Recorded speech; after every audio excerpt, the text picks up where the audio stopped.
Good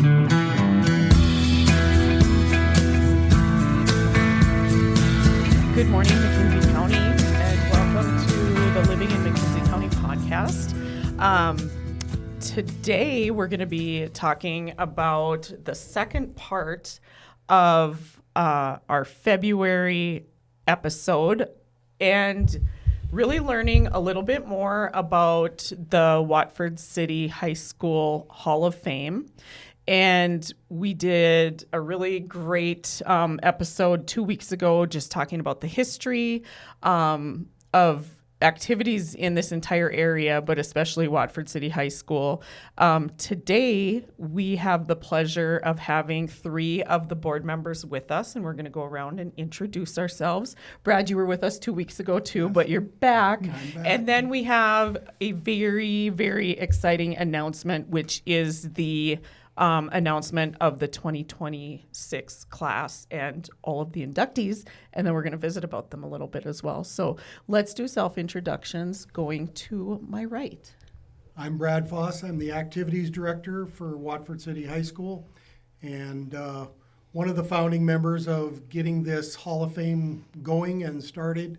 And what a great way to recognize all the history of athletics and activities in Watford City. Thanks, Brad. Beau. Yeah, my name's Beau Wisness. I've been on the board now. Is this going on the 3rd year, probably? I was approached by Brad and a few other members to be on the board as a Watford City alum, class of 98. What a great opportunity to give back to the community and, try to lend a helping hand and try to keep this deal moving forward. So thanks for having us. Thanks for being here today, Beau. Marco. Yeah, Marco Pelton. I got approached to be on the board. I actually joined a little bit later. I think that just a little over 2 years now.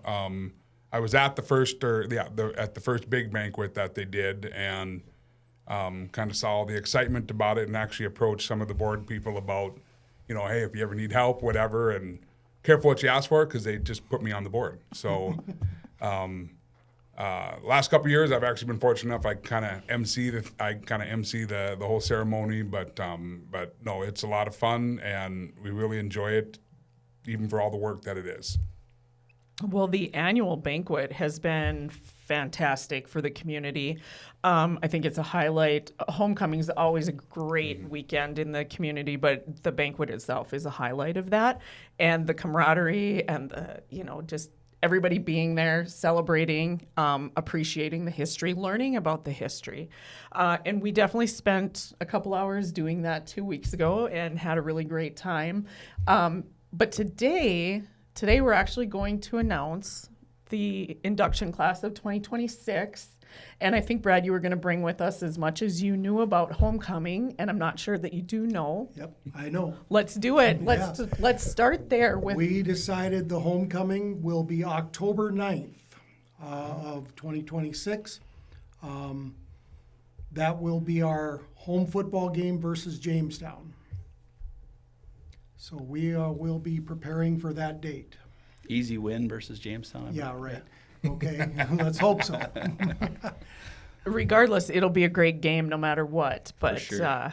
I think there's a lot of excitement behind the season next year. So this sounds like a great challenger for our homecoming. And let's be honest, the Blue Jays are a pretty easy mascot to work into a lot of homecoming floats. Yes. Yeah. Well, that's fantastic. So October 9th. So if you're out there listening in McKenzie County land, please mark that October 9th date as homecoming. It's always a really fun game with the food trucks and the vendors and the special music and the pep band, and then, of course, the student body. So. Yeah, and then we throw in the social afterwards. It gets to be a really long day, but actually it's very much well worth it. I mean, with all the festivities, all the things happening, yeah, it's a bit of an army that needs to put all this together, but it makes it well worth it. And the great thing is the inductees, we're going to know that today. So they've got 6 months to plan their schedule and to schedule in a nap that day. So they can take a nap before the homecoming parade. Well, let's kind of get into it. So we have 4 categories we're going to talk about today. The first are the 2 teams being inducted. The next are the 2 coaches being inducted. And then we have a special recognition inductee, the volunteers that make all the activities go. And then lastly, we're going to talk about our 6 individuals to round out the class of 2026. So with that, maybe just a little bit about your committee and how, when you look at each of these categories, what you consider and what you talk about when you're making your decisions on which applications to move forward with. Sure. Go ahead. Yeah. So how that process works is actually it's open to both the public and then, of course, us on the committee. We have an open nomination form, and that form can actually be found on the school's website. Correct. So from there, there's kind of, let's just call it the application or the nomination form. That moves forward. We've implemented a process of on a timeline of, okay, so we've got our nominations. From there, we do our first round of voting and kind of makes a short list. And then almost literally we get locked in our conference room it was probably about 2.5 hours last time. And we go around back and forth. And so we've got a committee, I believe it's 9 members. Correct. And that's where the input happens in the back and forth and the hard questions and a couple softball questions. But I mean, it just goes back and forth because ultimately what happens is you kind of have people with varying views. We've got wrestlers on that background. We've got some volleyball players. We've got some basketball coaches. We've got football players and rodeo people. And so everybody's just kind of putting in their input, what makes a Hall of Famer, what makes a Hall of Fame team, what makes a Hall of Fame individual. And from there, then we have our final voting. And it's not easy. I mean, it's a process, and it should be. It should be a process with some diligence behind it. But Yeah, we're guided by bylaws and our Constitution, which kind of gives us a little bit of a framework to work around. When we first started this, we were kind of looking at other people's constitutions and bylaws, and we knew from the get-go we have this wealth of people that should be in it, but at the same time we can't induct everybody in it right away. So we had to whittle it down. What is manageable? What can we do this year? What can we do next year? And so we came up with a system that we're using to try to get as many in that we can without making it overwhelming too. Getting them all the recognition they deserve and their night of being inducted. We asked them to do some speeches and just make it a worthwhile event for them too. And let's be honest, I mean, since I've got on the board, that target seems like it's always moving. This discussion, like, okay, who is eligible? When are they eligible? Trying to make sure that those bylaws and constitutions, that the Constitution is something set up for the long term, for the next group of individuals to come in here. And I mean, it's always some good visiting and how this deal's going to move forward. And Well, and the challenge you probably had is there was how many decades of history already there, and now you have to pace and space. Mm-hmm. So you're inducting people before it's too late to celebrate with them, but also that 20 years from now, you still have inductees coming into the Hall of Fame. So yeah. Actually touching on that, I'll kind of highlight probably one of the unexpected hurdles, I would say. When you look back, 70s, 60s, 50s, there weren't state tournaments. Right. There weren't all state awards. There weren't individual recognitions done. And so you try and balance some of those outstanding individuals from the 70s, early 70s, 60s, 50s versus, these people have actually gotten some accolades.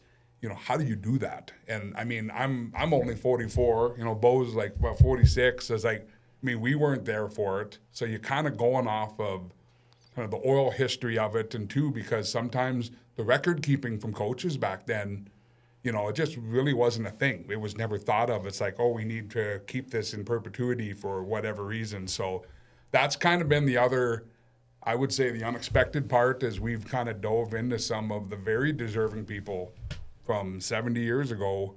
You try and quantify that.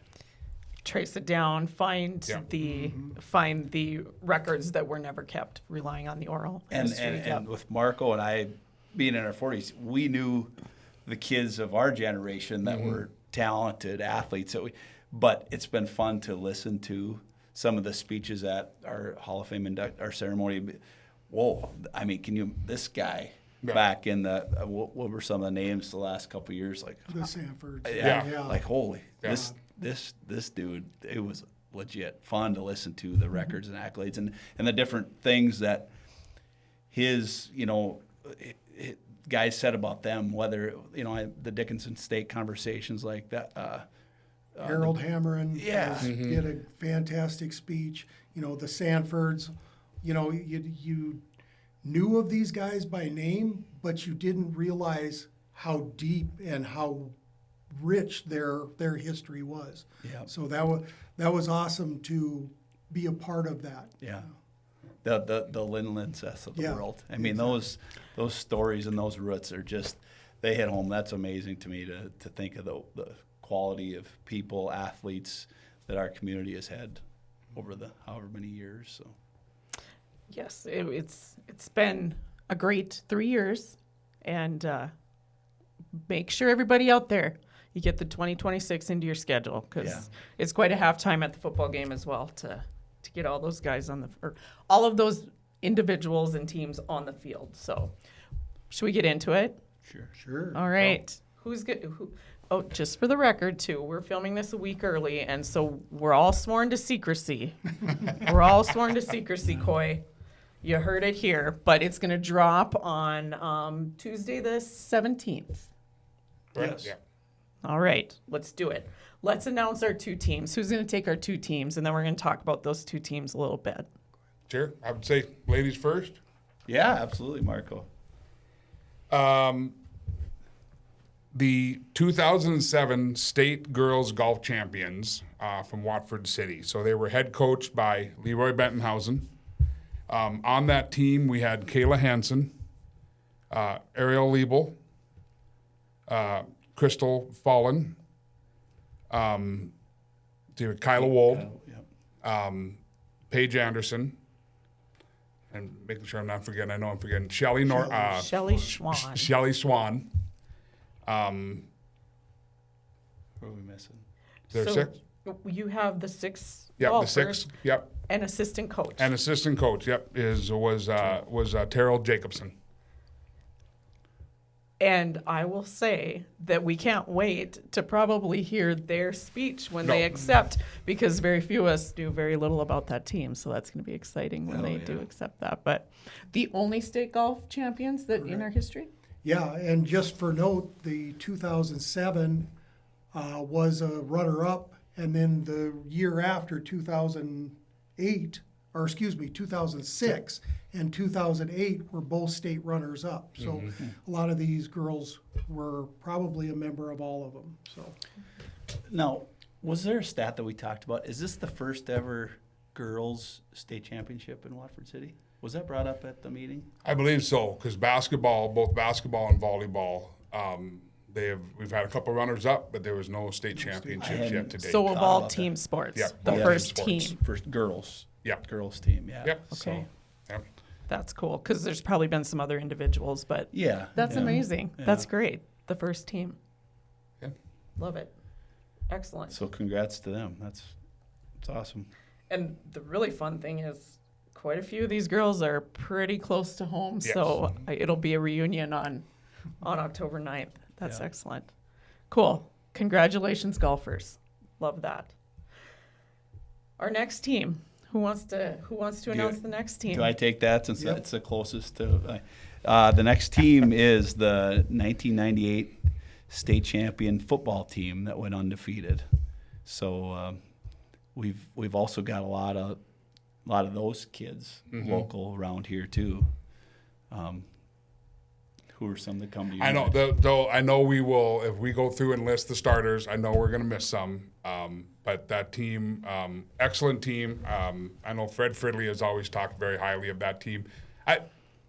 Something as I was thinking about over the weekend, Coach Fridley there was 2 teams. He had 9 state championship teams, the 85 team and the 2008 team.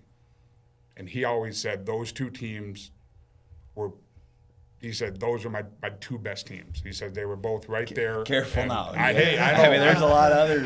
I say that being on the 1998 team. Yeah. So, but that was, last year when the 1985 team got in, that was a lot of fun, listening to those guys talk. And it was kind of fun to see a lot of the comparisons that went back and forth. So, 1998 team, we had Eric Chager, who's the quarterback. Aaron, sorry. Yep. We can edit that, I hope. We had David Cheddar and Corey Samuelson in the backfield. The offensive linemen were Brad Berg, DJ Friddle, Chris Johnstone at center. Sure. Wyatt Vole was another guard, and Troy Richardson. Yep. Tight ends included Jeremiah Rembarger, Levi Wisness. Yep. Receiver would have been Bobby Arndt. Eric Chadwick was on that team. Rory Johnsrud. I remember some of the more, and then some of the support players that came off on the, Rustin Mostly Nordgman. seniors. It was mostly seniors. I mean, I would say of the 22 starting positions, I think 21 were seniors. They were loaded. Yeah, I mean, from very top to loaded bottom. up. Yeah. Absolutely. And I think with fear of somebody going and verifying stats and us being a little potentially off, you thought there were at least 8 All-Staters. I believe so. Which is a one, slug. One I did forget, special teams, Adam Talfstrud. Yep. As the place kicker, field goal kicker. That was another one. Because that was a great year. Fred, in the 90s, there wasn't a lot of field goals kicked. We would be in a position, if we had a 45-yard field goal, he kicked it. And so I know Adam for a while maybe still does, the record in a longest field goal in a championship game. So it was just, there was just some of those small pieces where Fred let the pieces kind of fit together as they played their game. So. Because I don't know the history well. We were gone. We were actually in Towner at the time, but Pete's brother played in the Dome in the championship game that year too. We got to watch Watford play in the championship game, and the eastern part of the state, they didn't know a lot about the Wolves. It was kind of a mystery on the radio, like what's Fred bringing down this year. Mm-hmm. But what do you remember, Marco, about that experience down to the state? It was a lot of fun. So, kind of like we had touched on with the girls, same thing happened in football. So the year before, the 97 team, we came up short in the championship. You probably remember that, yeah, Beau. Beau was a starter on that team. It's a tough one. But so we'd had a little experience. Ryan in that. Yeah. We'd had a little experience playing in the Dome.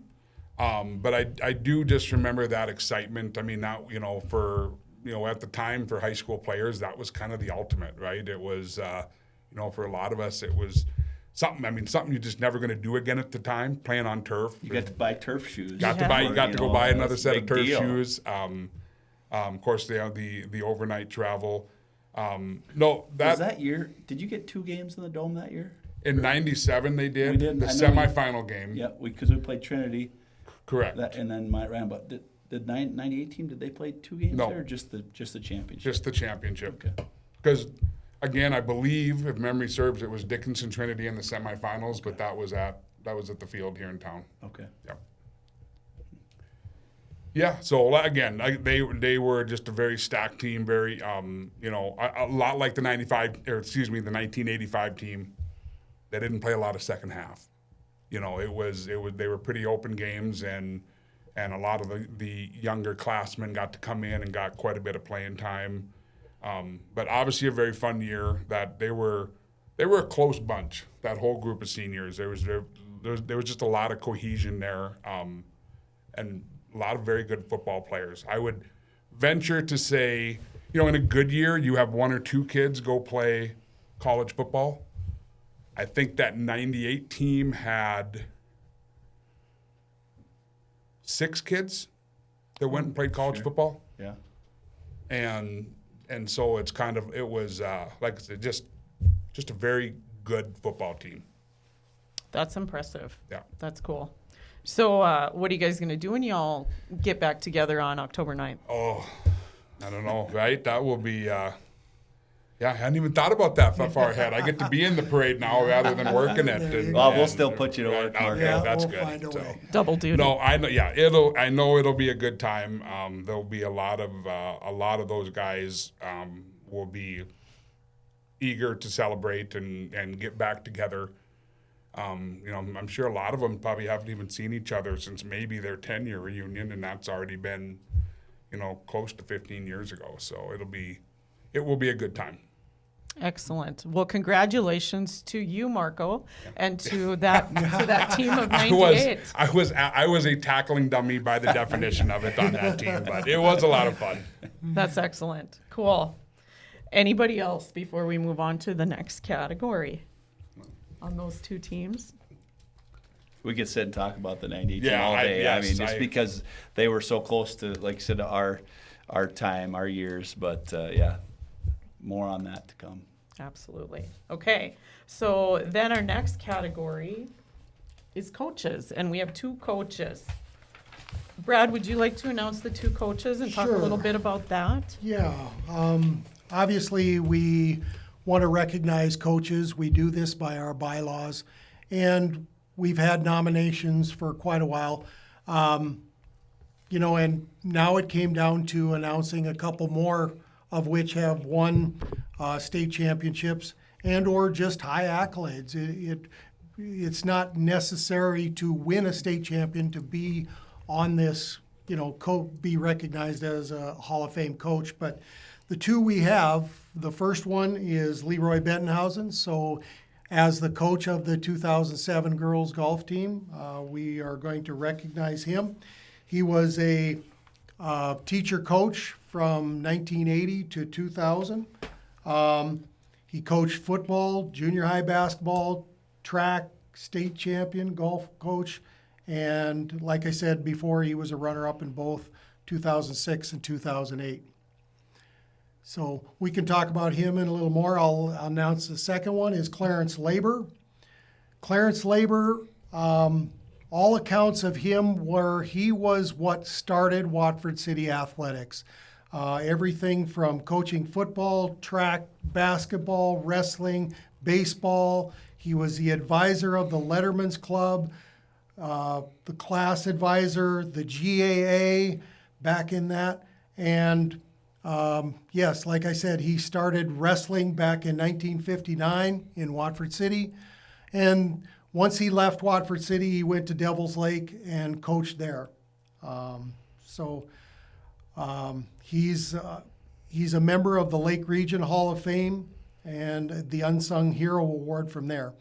Taught in Watford City from 1952 to 1960, and then he left for Devil's Lake and went to Devil's Lake in 1960 to 1966. And then he went to the college at Lake Region and taught there from 66 to 1998. And I'd like to read a letter from Dr. Mark Sanford, who was a big proponent of him getting in here. Mr. Labor was my teacher and coach. When I grew up in Watford City, he was my football coach, my basketball coach, track and baseball. We had unbeaten teams in football, qualified for state 7 times, finishing as high as second, won team and individual honors at state track and field, and one of the stronger teams in basketball. Coach Labor worked hard for us. He taught us fundamentals of each sport and motivated us with his personality and enthusiasm. We love him and respect him. He ranks in the very elite in my opinion. He was a great coach and educator who taught us how to succeed in sports and life. I am grateful for the impact he had made on my life, and I celebrate his life and many contributions throughout the years. So with that, we would gladly induct Clarence Labor into the Hall of Fame. So That's excellent. I know my dad had 3 other brothers that they were all in high school when Mr. Labor was there. And my Uncle Myron certainly continues to share that he always kept track of where the kids were and made sure that Mr. Hovitt was going to let the boys come in and play sports that year, that they'd get harvest wrapped up and in spring's work done to make sure those kids were participating. So he was a recruiter. Very definitely. It sounded like he was very, very personable to all the kids that in the school because he was involved in everything. So, yeah. Very good.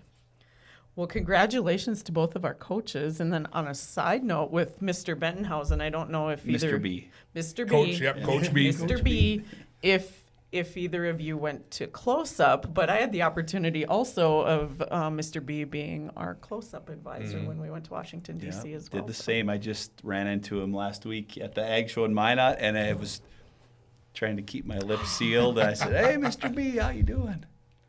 Did you ask him what he was doing on October 9th, Beau? I did not, but I bet he'll find out soon enough. Yeah, So. yeah. Very soon, very soon. But he was, back to the 98 team, Mr. B, obviously a big part of the success that Watford City football had, not even mention the golf side of things. I mean, man, coaching us all the years, right next to Fred, and big deal. So we're glad to have He it. coached everything too. He was everything from, basketball to football to golf, obviously. So that's how I met him, was through the coaching ranks. Sure. Back when I was at Trinity. So yeah, I've known Mr. B for forever. So yeah, he was involved in everything and well respected and good coach. And excellent in the classroom as well. Yeah. Yeah. Okay, our next category is special recognition. Who would like to take that one? Sure. So our special recognition category is for people that weren't necessarily a part of the school district, but were longtime either supporters, contributors, put in the time and energy with the school as it related to either athletics, education, or basically anything. So this year we are very proud and excited to welcome Paul Deutsch into the Watford City Hall of Fame. Paul was a absolute longtime staple at any varsity game. Working the clock, working the scoreboard. From his early '80s, sometime I know, like when he started, probably about 1984, all the way up until just recently, about 2023. So putting in like 30 years of work, football, girls basketball, boys basketball. So no, absolutely. I mean, me growing up, I can still picture, absolutely picture him. He was at every game, at the scorer's table. So we're in just a long time supporter and adamantly supported Watford City High School athletics, and we are more than proud to welcome him into the Hall of Fame. Yeah, at rough estimate, we calculated about 1,500 games he was involved with keeping the clock or doing something similar to that. So. And how important today, Brad, trying to get people to be there to do that kind of things, right? Marco's filled in. It's not easy, and to have a guy that been there consistently that many times, you just counted on him being there, right? Exactly. You didn't have to wonder or worry. That's just it. In somebody being that consistent and that you don't have to worry about it, where nowadays you get a few here and a few there. It's if he's going to be there, I don't have to worry about it, and he'll let you know if he's sick or anything. Yeah. He'd have to be on almost his deathbed to not show up. So he was always somebody we could count on. That was fantastic of him. Yeah, another great asset to the community. Yes. Well, congratulations, Paul. And I want to especially thank the Hall of Fame for recognizing that category, because volunteerism, it's a special gift. So thank you guys for recognizing how important and special that is to the community. Okay, so we have one category left, and it's our individuals. And we talked about how to do this. And I think what we're going to do, you guys can paper, rock, scissors. Drum roll. Yeah. Like Coy says, don't pound on my mic. But so we have 6 individuals that you are inducting this year in 2006. And we decided to give you the list, starting with the oldest and going to the most recent. So who would like to go down that list and give us the 6 names, and then we'll go back and talk about each one. I'll take the first one because I'm actually a double alumni with this individual. We went to the same high school, went to the same college. Oh, very interesting. So, Tim Hovitt. Congratulations to Uncle Tim. I know Tim has been for a long time. I mean, for 30 years, I can remember Fred and a lot of that generation of people talking about what an outstanding athlete and football player Tim was. Then, of course, his support that he carried on from college there with Dickinson State and the Blue Hawks. I can still picture him at, like, just about every tailgate there when I was in college. I remember that. He really enjoyed that. So, Tim, 1976, he was the team MVP in the first ever state championship team from the fall of 1975. He excelled in basketball, track, and baseball from his high school years of 1972 to 75. He was selected the 1976 Watford City High School Male Athlete of the Year. And then again from that 1975 team, they were 10-0, undefeated. They were the North Dakota State champions. And of course, they were the Badlands Conference champions. That was the conference at the time. Team captain, he was selected all-conference, selected Badlands Conference most valuable back, and he played in the 1976 Shrine Bowl. So Watford City High School is very proud and excited to welcome Tim Hovitt. Very awesome. Thank you, Marco. Appreciate that. And when I told somebody one time, one of my very first memories is watching Uncle Tim play football in the state championship game. They said, there's no way you have memories that early. So maybe it was a Blue Hawk game. I'm not sure. But truly watching him play football is one of my very first memories as a child. So congratulations, Uncle Tim. That's very exciting. Okay, who wants to take our next inductee? I guess I can. Go for it. I'll take the next inductee is Guy Fridley. Guy Fridley, former, co-athletic administrator down at Dickinson High. Guy graduated in 1996. He was a 4-sport athlete. He played 4 years as a starter and all-conference player in football, 2 years all-state, a 3-year starter in basketball and all-conference in all-region, 2-year all-state. His senior scored over 1,000 points in his career. In golf, he was a 3-year starter, all-region, and his average score was a 76. In baseball, he was a 4-year starter, pitcher, and first baseman.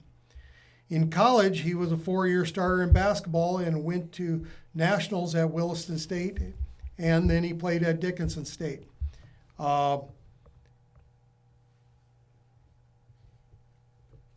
He was all conference and a Williston All-State Hall of Famer. In coaching, after high school, he coached softball and basketball, and his basketball team went to nationals and got into the Final 8. In softball, he had many conference championships and also national placing as a softball coach. And some of his teams placed him in the DSU Hall of Fame, and along with some individual honors. So Guy and I have been friends for a long time as a Dickinson State athletic director, so this is well-deserved for him, and I know he lives up to this nomination. He was a very good athlete. Congratulations, Guy. I suspect a couple of you maybe played with him some. Yes, quite a bit, yep. On the football field, Guy was 2 years older than me, so he led our teams to a lot of successful victories, handed the ball off to myself amongst a lot of others. And, who talks about Watford City sports without mentioning the name Guy Fridley.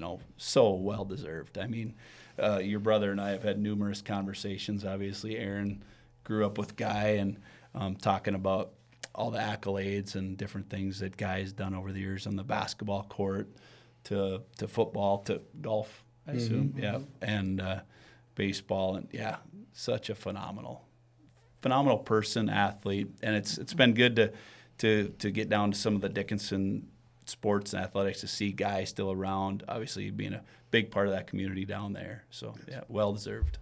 And a nice person, such a nice human being, good person.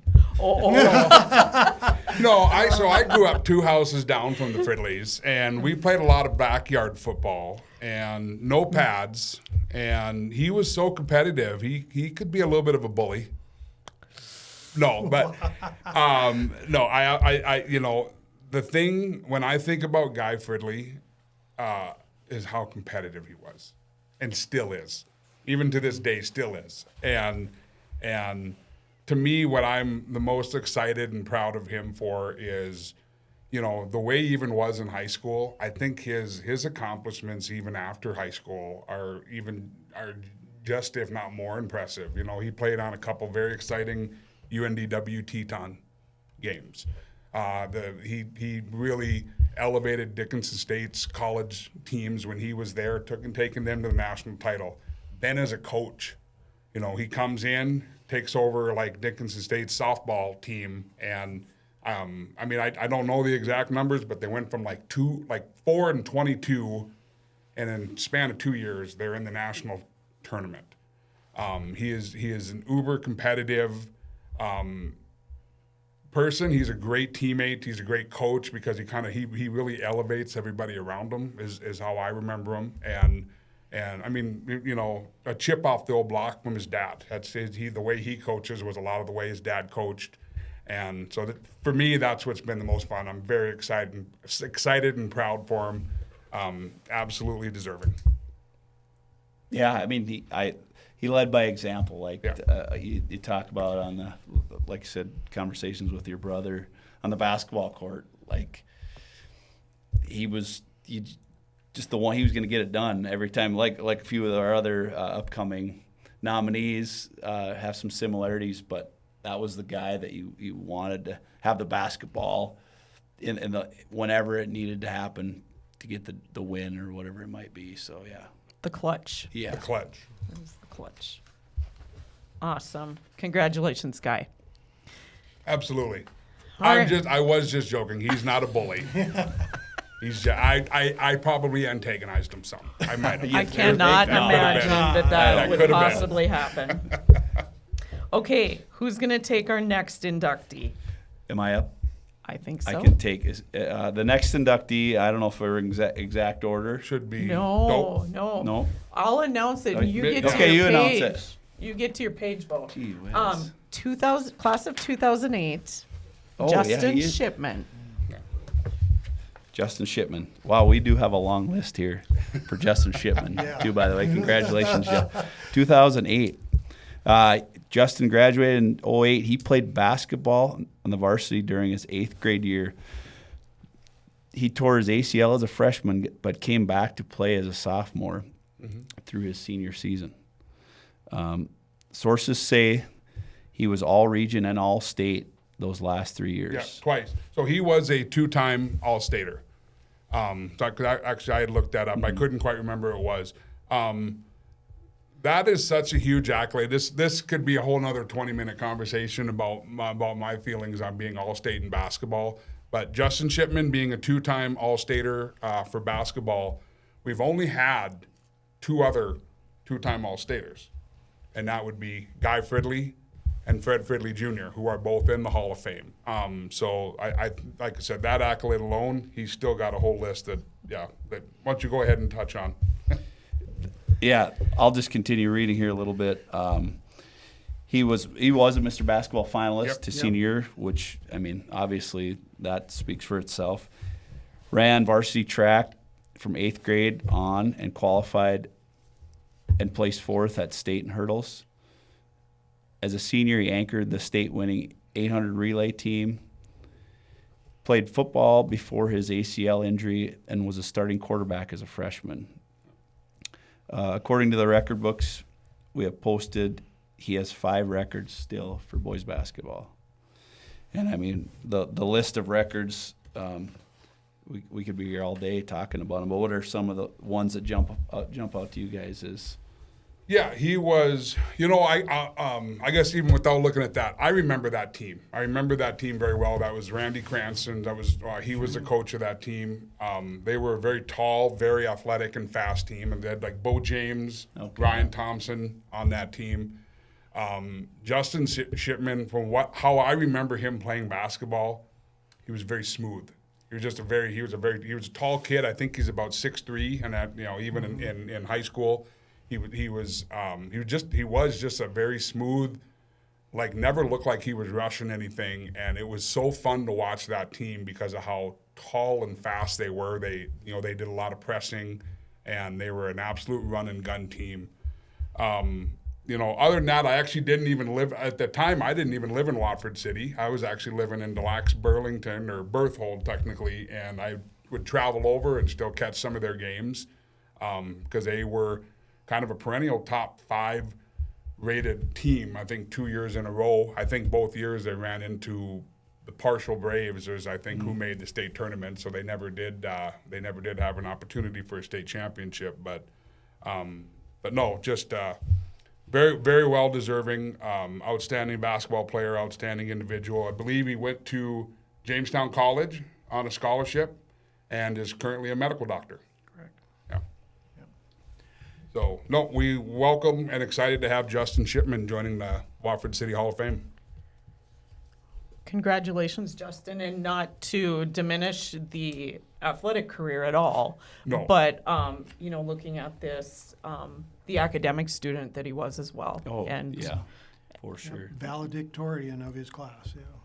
Yep, and his, the last line here, 1,651 total high school basketball points and 731 rebounds. So kind of a spark plug. Yeah, Get her done. No, that's a phenomenal career.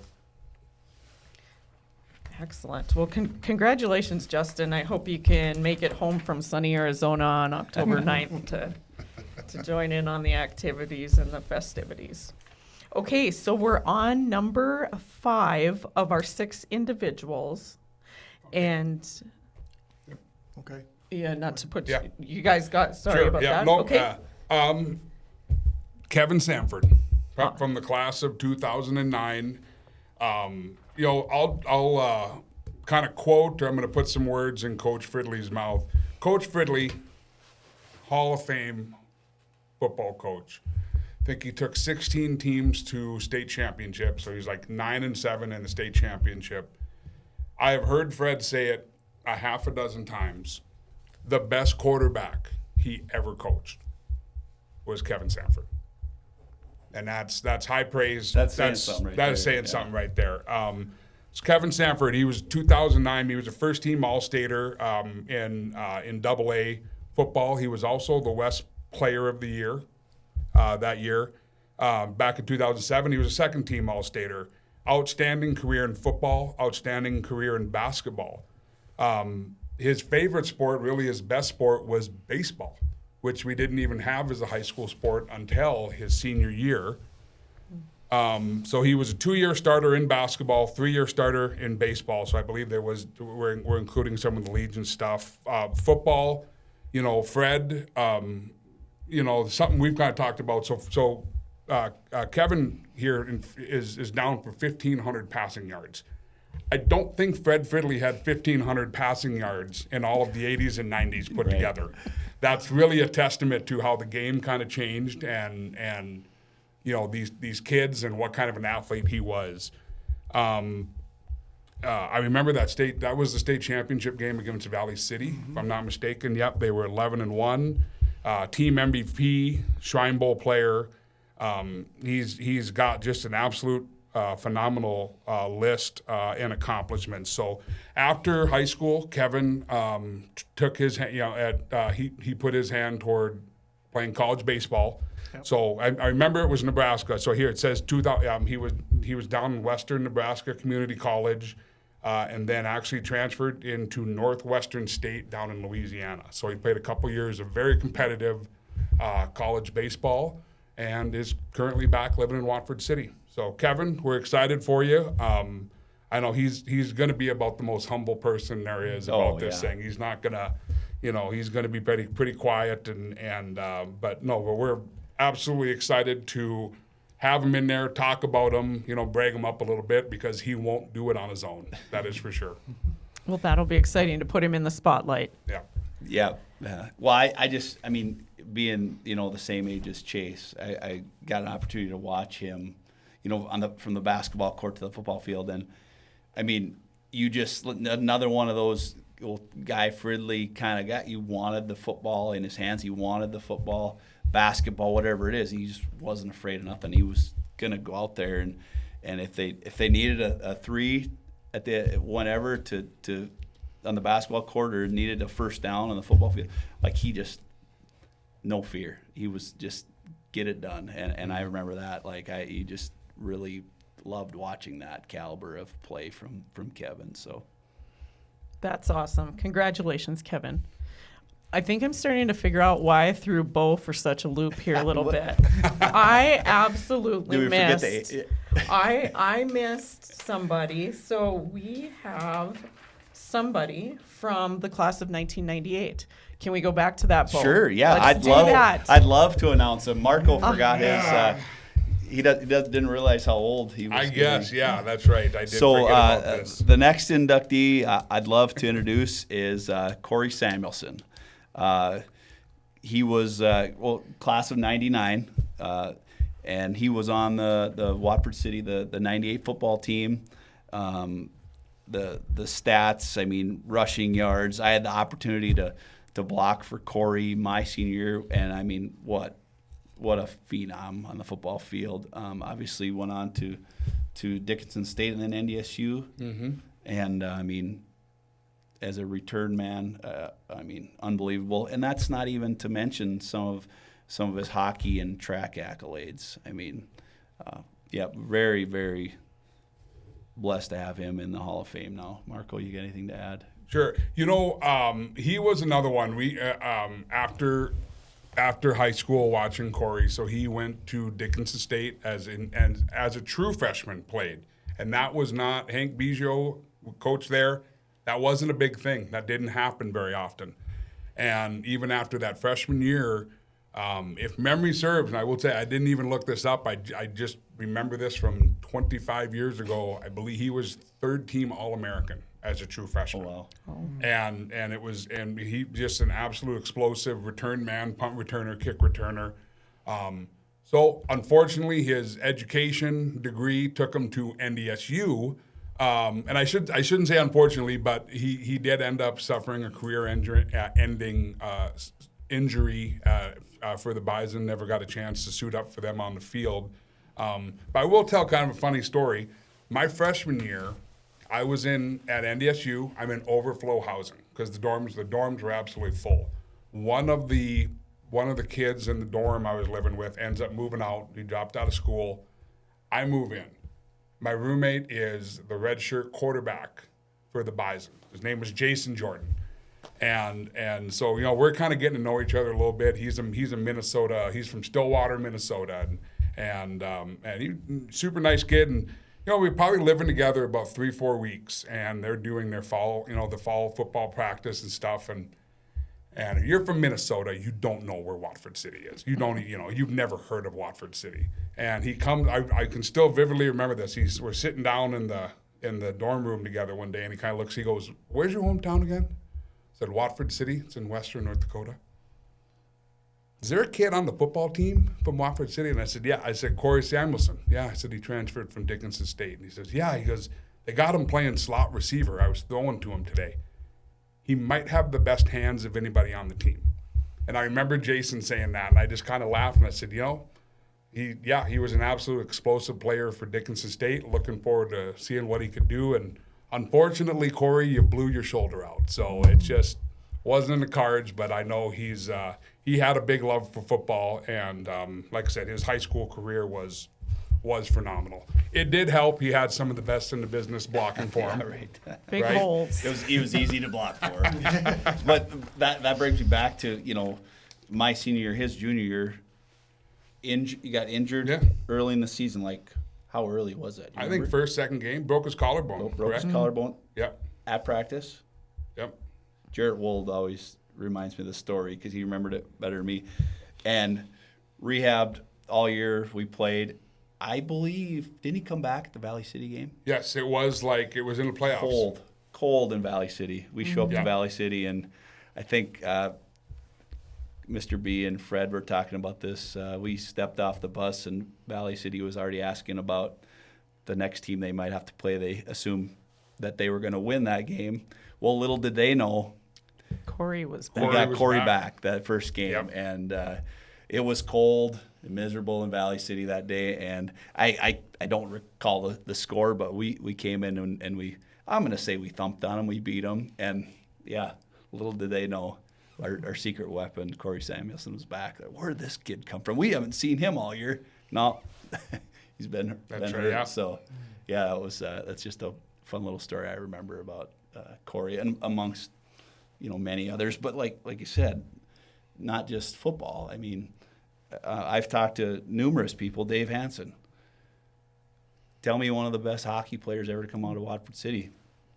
Yeah, Corey Corey Samuelson. That's one of the first things out of his mouth. Like, this dude was, talented, really, really good. So yeah, it's great to have him in the Hall of Fame now. So well deserved. I will say for the record, he wasn't on the golf team because he is and still was a terrible golfer.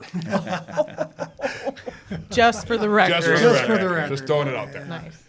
Well, congratulations, Corey, by the way, but one other side note, physical therapist in town, still giving back Correct. to the program and supporting the athletes and keeping them healthy and well. So congratulations, Corey. And apologize, Yes. Beau, for I tell you what. just upsetting the apple cart and all of that. I'll go So- with the flow. It's all right. Oh, I appreciate it.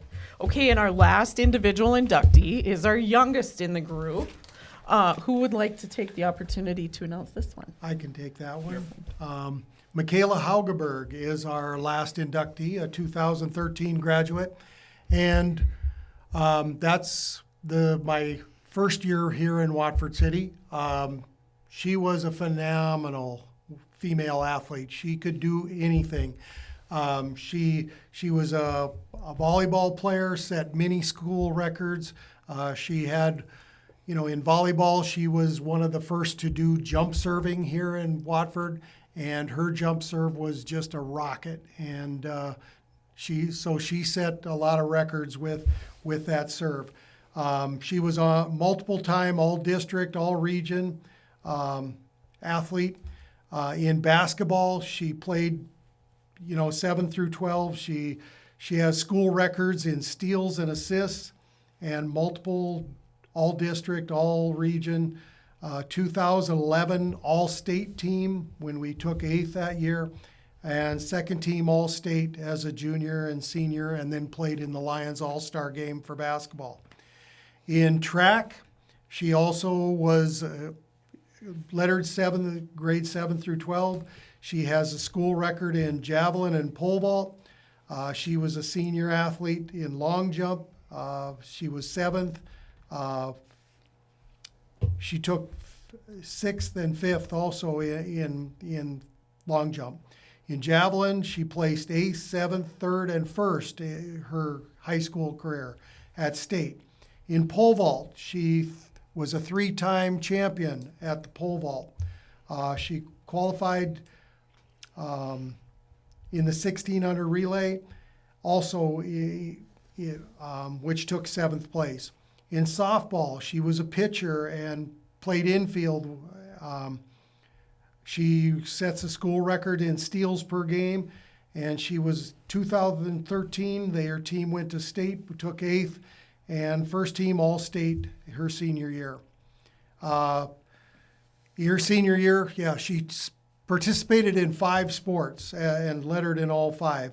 She She also tried to play football as a 7th grader. She tried doing more. She played Babe Ruth baseball for 2 years. She was a president of the student council, president of the class, FFA Sentinel and National Honor Society, homecoming queen. She coached Little Wolves basketball. She went to Williston State College and played 2 years of softball and basketball, and 2-time all-conference player there. Then she transferred to Black Hills State, where she did track and field. She threw the hammer and was pole vault and javelin, conference champion in javelin.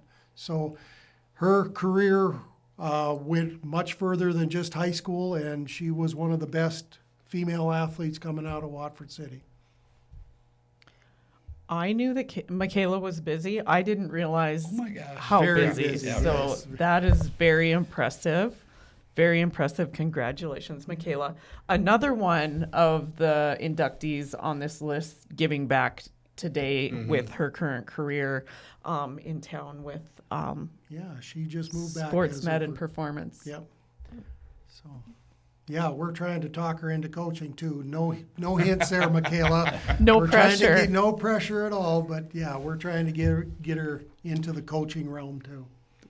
Well, she's excellent. Kyle has been going to her, and she's just fantastic. So just Yeah, that's great. great. Yes. So, well, I feel like the listeners have a pretty good understanding of the 2026 class, and we know the date, the celebration date, October 9th. What else do we want to talk about before we wrap up today? Does everybody know what goes on that day from start to finish that we need to, like, as far as parade and what we could fill them in on? Yeah, I guess we could talk about that day. I don't know how much time we have. Yeah, We have as much time as we want. Okay. We start off the day with our parade of athletes. As a school, we always take our current athletes and walk around through the elementaries and middle school, walking them through the halls, doing a quick pep rally, and then going to the next school. So that starts off the day. And then right after school, we have the parade, which that starts about 4 o'clock, and they get on their floats and go through Main Street with our marching band leading us through that. So that's kind of exciting. Then we get to the 5 o'clock where they crown the homecoming queen. They do that at the same time we're giving tours and stuff with the Hall of Fame athletes. And then from there we go to the football game. So football game normally starts at 7. At halftime we introduce those Hall of Fame athletes, bring them out on the field, get their pictures and wave to the crowd and get them recognized. And then from there we start our banquet at about 8:30. Hopefully the game is close to done, but from there we take our time and get these guys recognized, and they get a chance to talk about Watford City too, because a lot of these guys do recognize the culture of Watford City and how that had a big impact on their lives. And that's one of the most amazing things to hear is, those stories of these athletes and people that, Watford City just did it right, as far as athletes, and that culture kept building more culture. And it was not it was not on just the coaches or just the people of the town. Everybody was involved. It was a community effort trying to build the culture of this community. And boy, it paid off in not only the athletes, but also in other areas too.